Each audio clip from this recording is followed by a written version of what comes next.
that you could win a Nobel Peace Prize, and they might even rename it the Trump Peace Prize. Did you hear those? What do you think of that? Well, they should give me the Nobel Prize for Rwanda, and if you look, the Congo, or you could say Serbia, Kosovo, you could say a lot of them. You could say, the big one is India and Pakistan. I should have gotten it 4 or 5 times. I should get it for I would think the Abraham Accords would be a good one, too.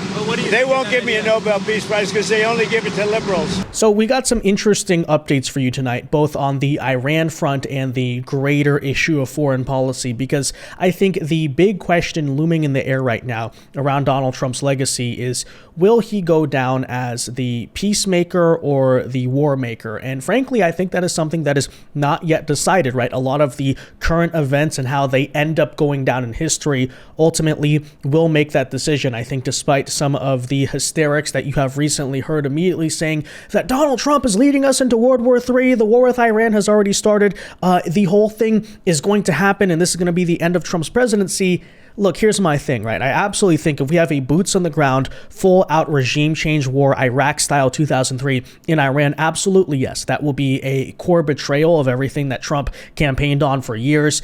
It will cost him basically his legacy. It will basically be the political end of his presidency. And it is not something, frankly, I would support in any way whatsoever. But at the same time, I think it is worth noting that has not happened just yet. And at the same time, I think many of the greater signs, although we have to be concerned, and I am concerned, and as I've been saying for a long time, Trump is doing a serious gamble at the moment. Yes, it is very risky. In a sense, he is playing with fire. But with that in mind, I don't necessarily think that is where it's all going to end up, judging by some recent actions. And it's a very interesting, wider picture that you're seeing at the moment, because while on one hand, Trump is, allegedly, according to some people, starting World War III with Iran, we also have other foreign nations currently nominating him for a Nobel Peace Prize for bringing an end to a war. And apparently it was announced just this weekend that the administration, the White House, has actually negotiated an end to yet another war on another continent. So again, right, this is the big question. Donald Trump legacy. Peacemaker or war maker?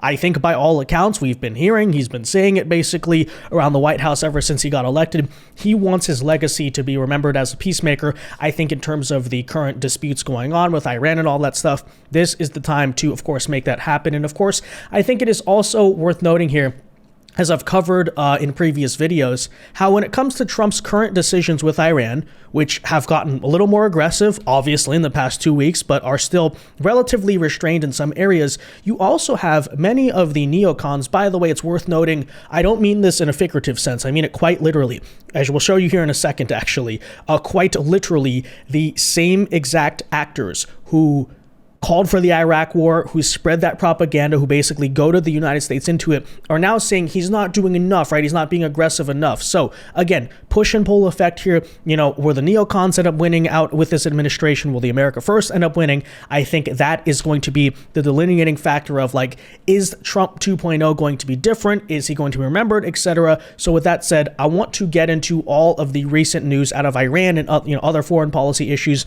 in today's video, because I think when we paint the bigger picture, you will kind of see the direction I'm going with this. So with that said, guys, do us a big favor. If you enjoy the content, as usual, make sure you hit that like button down below and subscribe to the channel if you are new. You subscribing here, guys, is the best way to support these videos and ensure that we can keep bringing you this great coverage. And with that in mind, so you may have heard, by the way, but over the weekend here, apparently the nation of Pakistan, has recently just nominated Donald J. Trump for a Nobel Peace Prize in 2026, apparently in response here to his mediation, as you may remember, to end the conflict that seemed like it was going to break into full-out war, right, between India and the nation of Pakistan.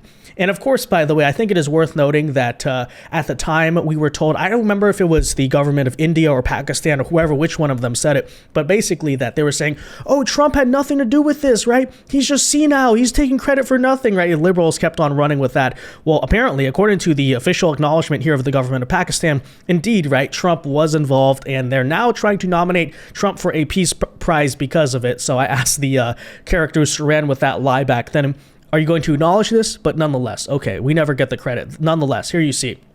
So the government of Pakistan is recommending President Donald J. Trump for a 2026 Nobel Peace Prize. The government of Pakistan has decided to formally recommend Trump for the prize in recognition of his decisive diplomatic intervention and pivotal leadership during the recent India-Pakistan crisis.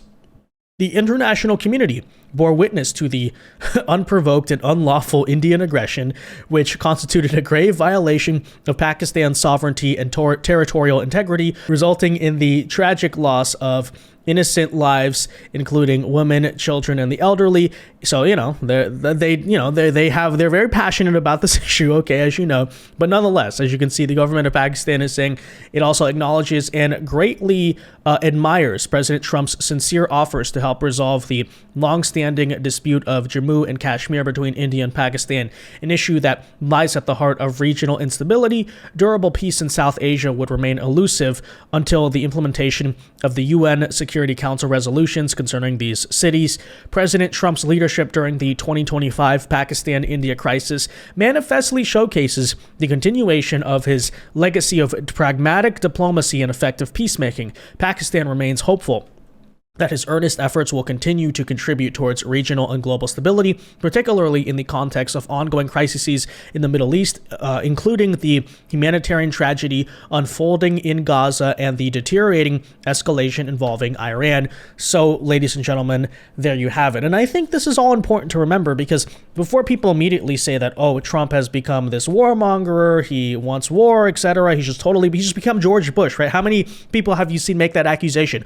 Oh, Trump and Bush, Iraq, 2003, and Iran, absolutely no different. It's like, don't get me wrong, okay? There are definitely the same actors from 2003 who I do not support, okay? I've been against this stuff all my life, who are still trying to go Trump currently into war with Iran. But I think the other question we have to ask here is, what does he want in his heart? What is he really pushing in his heart?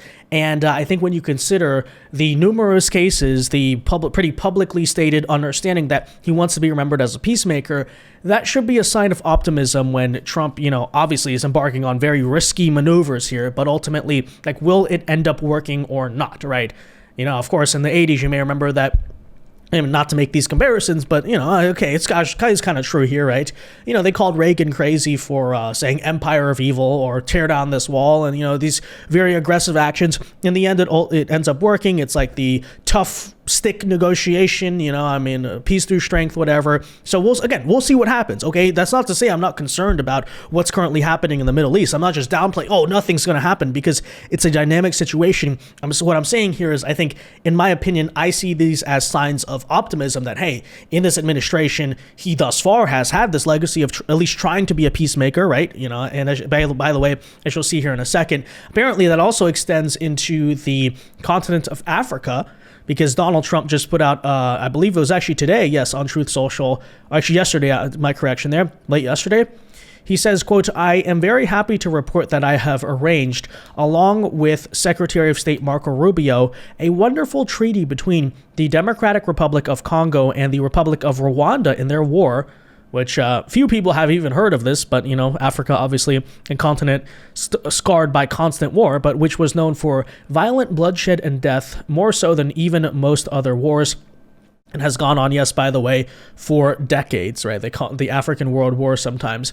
Representatives from Rwanda and Congo will be in Washington on Monday to sign the document. So this is not some type of arbitrary, oh, he's talking. No, they're literally going to be in DC on Monday to sign the peace agreement. This is a great day for Africa, and quite frankly, a great day for the world. I won't get a Nobel Peace Prize for this. I won't get a Nobel Peace Prize for stopping the war between India and Pakistan. I won't get a Nobel Peace Prize for stopping the war between Serbia and Kosovo, which is an underrated and forgotten thing that happened in the first term, right, that did go down. I won't get a Peace Prize for keeping peace between Egypt and Ethiopia. By the way, true, a war that has not yet happened, right? A massive Ethiopian-built dam, stupidly financed by the U.S., substantially reduces the water flowing into the Nile River. And I won't get a Nobel Peace Prize, by the way, I think he should have, objectively, for doing the Abraham Accords in the Middle East, which, if all goes well, will be loaded to the brim with additional countries signing on, and will unify the Middle East for the first time in the ages.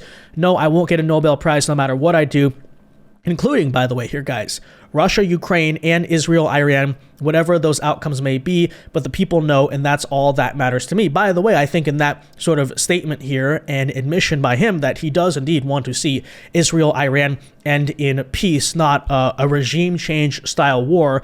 Again, it's a tough situation because there's a lot going on, right? Who's going to win in the end? You know, what will Iran want to negotiate, whatever. But I do think it is worth noting here, right, before people say, yes, Trump has completely lost his mind, that even just this weekend, while he was boarding Air Force One, he did state openly to the press, okay, to calm some people's fears, and mine included here, by the way, saying here that, quote, the last thing you would want to do is put ground forces in Iran, right? No boots on the ground. Obviously, that is a pretty terrible idea, to say the least. Aerial campaign in Iran enough, or do you need ground forces? Well, I'm not going to talk about ground forces. The last thing you want to do is ground forces. So, you know, he definitely is keeping his cards close to the chest there. But I do think, like, you're seeing indications here. The ultimate pursuit he wants is a peaceful resolution to the conflict. I think, by the way, the recent decision to hold off negotiations, hold off airstrikes, I guess you should say, actually, in response there, for 2 weeks is another sign of that positive momentum.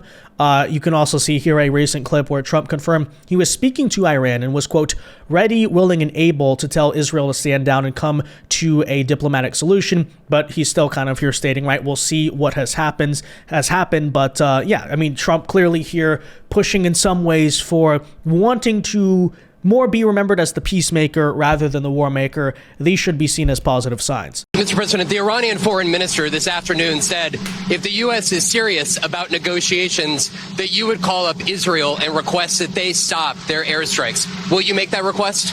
Well, I think it's very hard to make that request right now. If somebody's winning, it's a little bit harder to do than if somebody's losing. But we're ready, willing, and able, and we've been speaking to Iran, and we'll see what happens. So look, here's where I am on the situation. I think that deep down, I fully understand what Trump is trying to do. I don't even necessarily agree with all of it, but I understand the angle here, the strategy, which is, okay, so he wanted Iran to negotiate to not have a nuclear weapon. That's something that is very important, obviously, to him. And to most Americans there, too, by the way. So Iran basically kind of stands still, refuses to negotiate. Trump, of course, was the very person telling Israel, Netanyahu, as well as many of the American hawks, to not do the airstrikes on Iranian facilities, hold off on that idea yet for months, and see if Iran wants to negotiate.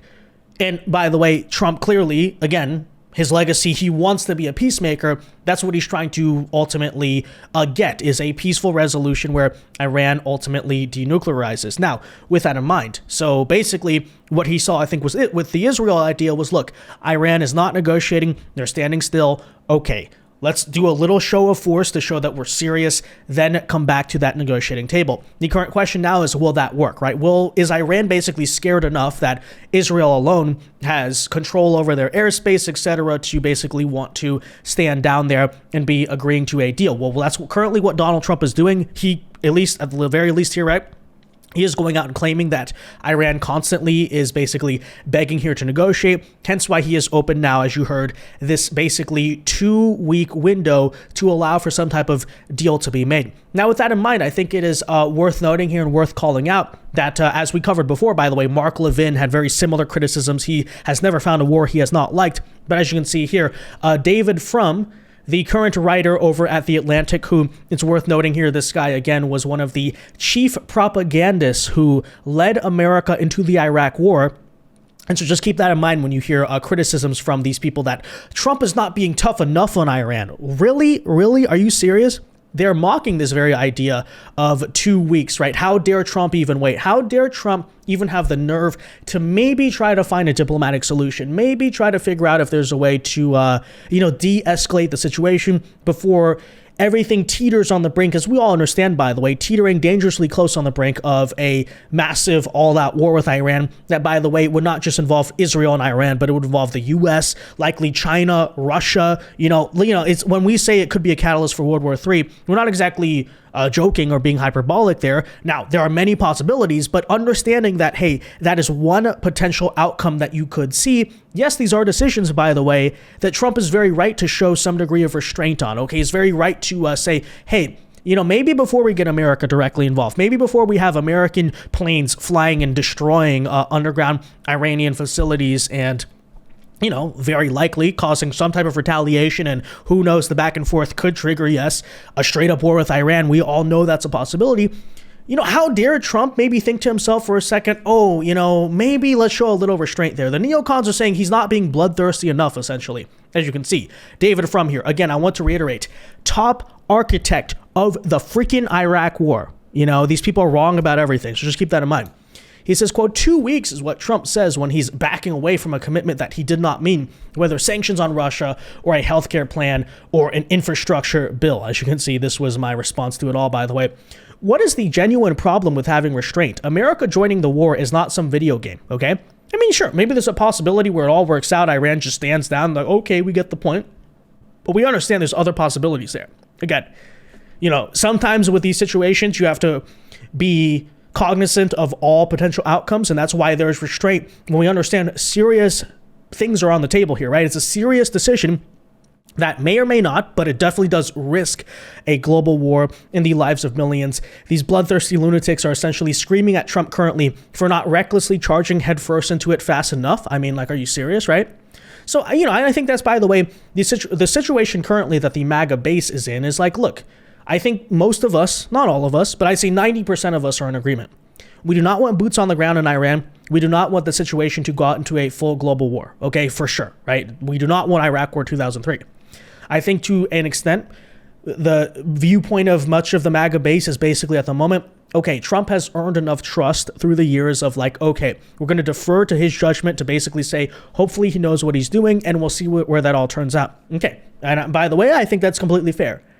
But for these neocons to come around and basically, clearly you can see they're trying to push Trump in one direction. No, I think it is clearly actually a smart idea for Trump to say, look, we're going to have the show of force, see if we can negotiate. But of course, I think when you're dealing here with people that have wanted the regime change war from the start, then, that's exactly the type of behavior you are going to get. So, I, again, have mixed feelings on the whole situation, but I do have to say I'm glad to see, hey, Trump is willing to show restraint because he understands he's gambling with a lot here, and he's going to make those decisions carefully, and I think that is a positive sign. Now, that said, that in mind, you are also currently seeing this situation where, by the way, the swamp creatures, the neocons clearly behind this, are trying to divide Trump from Tulsi Gabbard, and that all has to do with this recent clip, this little soundbite where they're claiming, oh, Trump won against Tulsi, when I don't even think that's necessarily the case. But take a listen here. This is the clip that's currently causing so much controversy. And when you combine that with the recent statements of people like David Frum, Mark Levin, these characters, I think it's pretty clear what is kind of actually happening here. So you have that Iran is building a nuclear weapon. Your intelligence community has said they have no evidence that they are at this point. Well, then my intelligence community is wrong. Who in the intelligence community said that? Your director of national intelligence, Tulsi Gabbard. She's wrong. So, I don't know the internal situation, obviously. Tulsi Gabbard definitely comes from the anti-Hawk, pro-Dove wing of the administration, of the movement, etc. Okay, big Tulsi fan here, by the way. But I think it's also pretty obvious that Trump is responding there to a question that's phrased by the reporter. Okay, like he's basically saying, okay, basically, if that's the case, if it's as you describe, then I disagree with her. Okay, say whatever you will about that, but that is apparently the, situation. Now, and again, I think the reason this is being made a big thing is because of the intentional push to divide. But Tulsi Gabbard has now responded. She is pointing out here, the dishonest media is intentionally trying to take my testimony recently in Congress out of context and spreading fake news as a way to manufacture MAGA division. America has intelligence that Iran is at a point where it can produce a nuclear weapon within weeks to months if they decide to finalize the assembly. President Trump has been clear that it can't happen, and I agree. So essentially, they're trying to say, right, oh, Tulsi said Iran doesn't have a nuke. But the actual testimony here of Tulsi was, no, they don't, but they can assemble it anytime they want. And, frankly, I think this is a complete non-story that they're trying to push for a very reason. Because, ladies and gentlemen, as you see the neocons saying themselves publicly, They're mad that Trump is showing any restraint, and in a sort of reverse Mike Waltz situation, they want the potential people who might talk Trump out of that war with Iran, out of the cabinet, and out of influence in the administration. But nonetheless, here was the counter testimony that Tulsi basically gave, showing here that that's like not what she was saying. Iran continues to seek expansion of its influence in the Middle East, despite the degradation to its proxies and defenses during the Gaza conflict. Iran has developed and maintains ballistic missiles, cruise missiles, and UAVs, including systems capable of striking U.S. targets and allies in the region. Tehran has shown a willingness to use these weapons, including during a 2020 attack on U.S. forces in Iraq and in attacks against Israel in April and October 2024. Iran's cyber operations and capabilities also present a serious threat to U.S. networks and data. The IC continues to assess that Iran is not building a nuclear weapon, and Supreme Leader Khamenei has not authorized the nuclear weapons program that he suspended in 2003. The IC continues to monitor closely if Tehran decides to reauthorize its nuclear weapons program. In the past year, we've seen an erosion of a decades-long taboo in Iran on discussing nuclear weapons in public, likely emboldening nuclear weapons advocates within Iran's decision-making apparatus. Iran's enriched uranium stockpile is at its highest levels and is unprecedented for a state without nuclear weapons. Iran will likely continue efforts to counter Israel and press for U.S. military withdrawal from the region by aiding, arming, and helping to reconstitute its loose consortium of like-minded terrorists and militant actors, which it refers to as its axis of resistance. Although weakened, this collection of actors still presents a wide range of threats, including to Israel's population, U.S. forces deployed in Iraq and Syria, and to U.S. and international military and commercial shipping. Yeah, well, needless to say, I think it is clear from her testimony that this entire thing is a fake story. It's a fake scandal or whatever it is, okay? I don't understand where in that she was even contradicting so-called Trump's stance on it all. Like, yes, Iran clearly is moving towards a nuclear weapon. According to them, we've kind of been hearing it for decades here, but okay, nonetheless, all right, the opinions are in sync. Yes, they're weeks away, supposedly, from this weapon. Where's the infighting? Where's the I don't really understand. Okay, so, like I said, well, what is that about? Why is that a scandal? We understand the reason for that. So with that in mind, okay, that's why I say whatever people think about it. And, I have my reservations, I have my doubts, I have my points of optimism. But objectively, I think it is a good thing, actually, that first of all, Trump is setting this 2-week timeline, but also secondly here, that he is in control of it. Right? He is basically dictating what is going to happen, not Netanyahu, not Iran, etc., which is definitely a big difference, of course, from the the last administration, I should say, the Biden administration. And here's just hoping that Trump, now being in control, basically steers this all in the right direction. This is something that was recently pointed out by Jesse Waters, who is, noting here that, hey, we were obviously moving pretty close here to war, but what does this 2-week negotiation timeline allow? A potential chance to, maybe now see, okay, is Iran willing to talk? Well, let's see what happens. The USS Nimitz carrier strike group arrives in the region this weekend, doubling the number of aircraft carriers there. Trump telling reporters that 2 weeks isn't a deadline. Anything could happen before then. Does Iran have 2 weeks, or could you strike before that? Are you essentially giving them a 2-week timeline? I'm giving them a period of time. We're going to see what that period of time is, but I'm giving them a period of time. And I would say 2 weeks would be the maximum. This period of time gives Trump more military options as he moves more assets into place. It could also be a setup for a surprise attack. And it lets Israel soften up Iranian targets and suppress their capacity to retaliate if Trump does decide to join the offensive. Continued Israeli bombardment could pressure the Iranians to sign away their nuke program. Trump's hoping that's the case. Today, Iranian negotiators met with European diplomats in Switzerland, but there was no breakthrough. The regime continues to insist on enrichment. Trump says negotiations with the Europeans, waste of time. Did the Europeans help at all in talking with Iran? No, they didn't help. No. Iran doesn't want to speak to Europe. They want to speak to us. Europe is not going to be able to help in this one. Iranian negotiators are saying they'll only meet with the United States if Israel stops its airstrikes. But Trump has already said, we're not interested in a ceasefire. We want a solution. And the Israeli airstrikes have been very effective. Would you support Iran being able to have civilian nuclear energy capabilities up to 3.76%? You know, they're sitting on the top of one of the largest piles of oil in the world. I just don't know why they need that for civilian work. You know, it's one thing for certain countries to say, hey, I want to have a certain amount where I can go nuclear a little bit because we need it for electricity, we need it for air conditioners, etc. But when you're sitting on one of the largest oil piles anywhere in the world, it's a little bit hard to see why you need that. The march to war was picking up speed, and the 2-week window takes the pressure off and gives Trump control of the timeline, not Netanyahu. There's risks to action and there's risks to inaction. It's like life-saving emergency surgery. It's delicate and dangerous.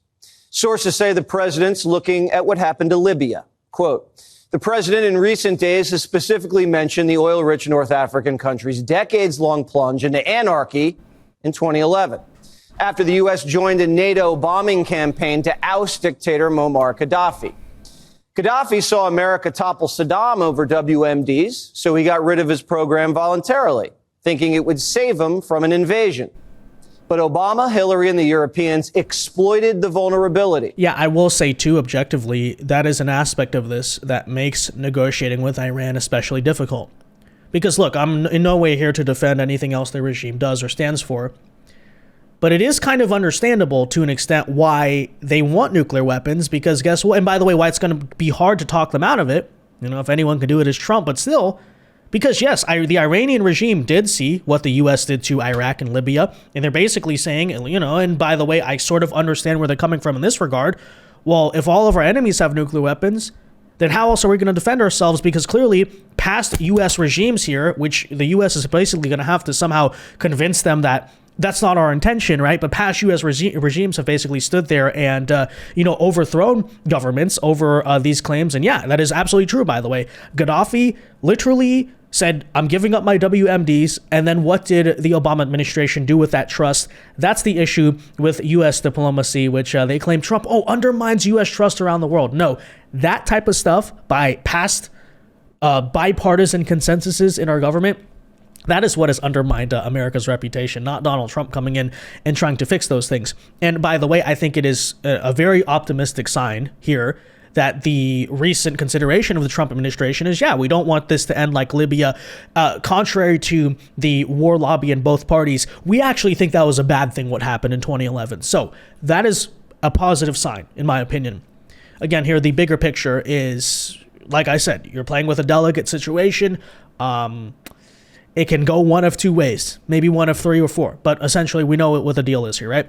Either Trump is going to look like a genius by the end of this because it all worked out. Again, playing with fire, he's taking a gamble. Or, right, it's going to be a catastrophic situation where he's completely betrayed the promise of no new wars. And yes, as I will say again, I think a direct regime change war with Iran will basically be the end of his presidency. But with that in mind, what is actually going to happen? We have to wait and see, okay? So, you know, like I said, I'm clear where I stand on this, but at the same time, let's also not be hysterical about it.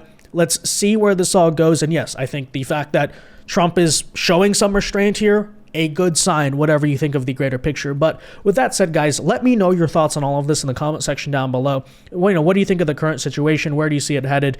Again, I think the consideration here, he's being nominated for a Nobel Peace Prize at the same time. You know, maybe keep that in mind, right? In terms of what his real motives are here. Let me know. Be sure to leave a like on this video here, guys. Subscribe to the channel if you are new. And until next time, God bless and peace.